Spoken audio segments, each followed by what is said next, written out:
the end of October, just days after winning the National League MVP, Ryan Braun failed the drug test for performance-enhancing drugs. His levels of testosterone were extremely elevated, which suggests he was using a banned substance. He stated that he never used any substances and it was false test or it was tampered with. He filed an appeal to Major League Baseball, which no one has ever won an appeal for a suspension. His was different because the sample was given and the person administering the sample gave it on a Saturday before the playoffs because they would be out of town, and he couldn't send it in until Monday. So he thought that it would be smarter to take it to his house than leave it at the FedEx office over the weekend. Typically these tests are supposed to be stored in a cool place like a refrigerator and not in room temperature.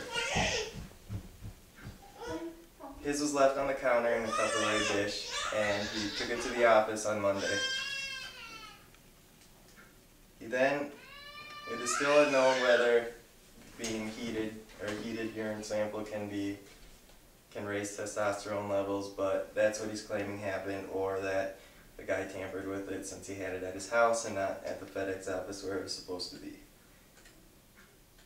On February 23rd, his suspension was overturned by Major League Baseball, making it the first successful overturned test in history.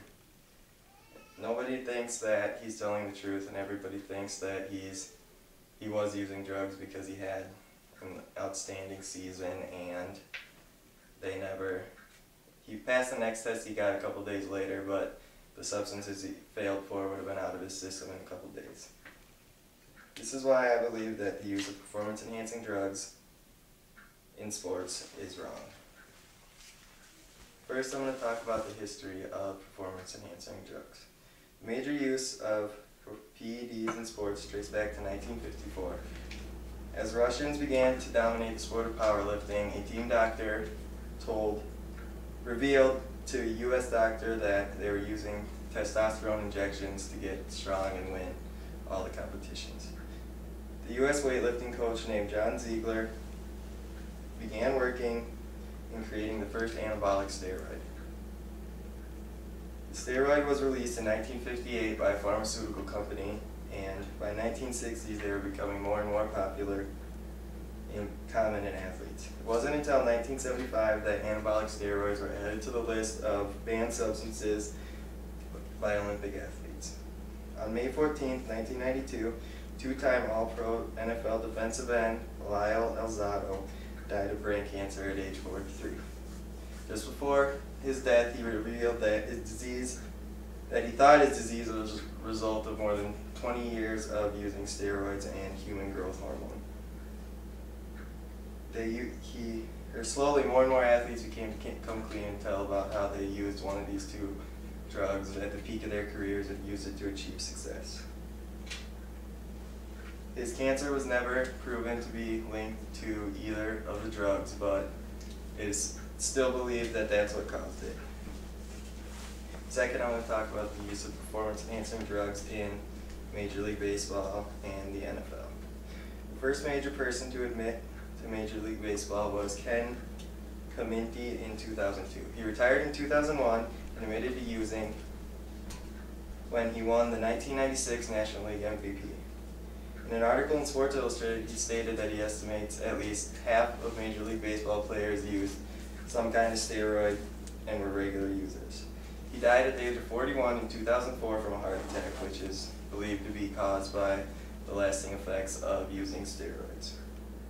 This triggered the accusation that Victor Conte, founder of Bay Area Laboratory Cooperative, was making and distributing an undetectable steroid that was used by many athletes. Over 30+ athletes were accused and had to testify in front of a grand jury. Some of them include track superstar Marion Jones, who was later stripped of her Olympic medals, and baseball players Barry Bonds and Gary Sheffield. In 2005, Jose Canseco released a tell-all book admitting to his regular use of steroids throughout his career. He also it told how fellow teammate, or past teammate Mark McGwire used while he was teammates with them and while they were dominating the sport. Barry Bonds was also accused while climbing the home run ranks. He was chasing Hank Aaron's all-time home run record, and on August 7, 2007, he hit his 756th home run. He stated in a post-game press conference that records should not be tainted at all. This is because many people think that if you were using, you shouldn't be able to keep your records, and it's not a legitimate way to do it. 8 years later, his investigation ended in December of 2011. He got a 30-day sentence, and it was ordered to be served at home. But it wasn't for being found guilty of using, it was for misleading a jury. Even with that, it is still unknown whether he will be admitted into the Hall of Fame when his name gets put on the ballot in 4 years. Finally, I'll talk about how I don't think I don't think players' achievements should be capped after admittance to using. I think that if you can go out like Mark McGwire did, or Barry Bonds did, and hit 73 home runs in a season when the previous seasons you only hit 56 or failed to even reach the 50 mark. It's not fair to the next guy who hits 52 in a season, which is already a good number, which like they do today without the use of steroids. It's not fair if you can use steroids and then you'll be great at your sport and everybody will praise you, and then you come out and tell them you did this when the guy who isn't using isn't getting any praise and is coming in second all the time when he's the one doing it legitimately. Mark McGwire and Sammy Sosa battled for the single-season record in 1997. McGwire ended the season with 70 home runs and Sosa with 66.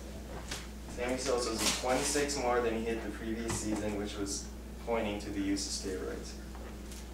During this time, the home run chase, Mark McGwire admitted to using a substance that had already been banned by the NFL and the NCAA, but had yet been banned by Major League Baseball.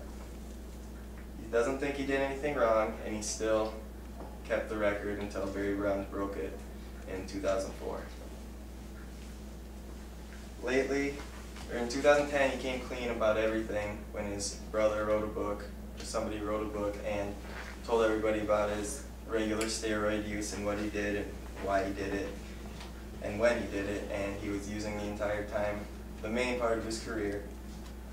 And after this came out, he's in the 2011 ballot for the Hall of Fame. He received less than 11% of the votes. The previous 4 years he was on the ballot, he received only 20% of the votes for suspicion of using. The history of performance-enhancing drugs date back to the 50s. The use in MLB and NFL became more popular in the 90s. Some of these people still hold records and are still praised even after coming clean about using their entire career or part of their career while they were achieving greatness. I don't think players should be praised for achievements, especially when they didn't do it fairly.